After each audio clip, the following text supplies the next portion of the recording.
so I got an offer to go out and ink for some of my favorite artists with some of the comic. It was called Image Comics. That was the name of the comic book back then. I mean, the comic book company.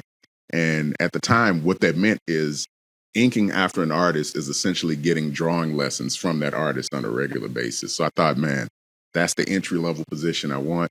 Um, but speaking to the counselors, my parents like, you're not going to make any money doing that. You need to do something that's going to give you a stable living. I don't want you to be a starving artist. So yeah, you should go into architecture instead. And here's a computer aided drafting and design program at the high school. Enroll in that. Take trigonometry. Get heavier into your geometrical studies and go that route. And so I gave that a shot while still playing in the band and excelling in that world. So by the time college became a thing, again, my first career choice was architecture. I thought that's what I was going to do. All throughout high school, the band director made it a point to feature me more and more, to the point that by the end of my senior year, I had multiple offers for scholarship opportunities, and one or two full rides were on the table, just based upon our performance for the marching band. It was corps style, and I was the featured soloist, and I had all of these child high trophies that were, that was my idea. So at the time, it was the thought that music, while it may not be the career choice, would at least be the route for me to get into college. But lo and behold, I was terrible at auditions. So every single audition, it was about 7 or 8 offers. Every last one of those offers either got rescinded or reduced by the time I auditioned.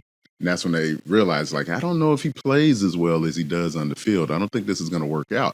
And so college was kind of off the table. I decided to get a summer job at FedEx. I figured that was going to be the route from that point forward. And then my mother left a college catalog laying on the counter. And when I opened it, it flipped right to the middle of the book, right at the binding. And right there was Morehouse College.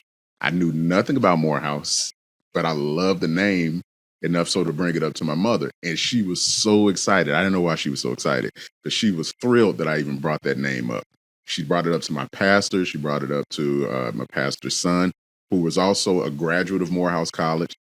So excited that they made the way and made contact for me to speak with the band director.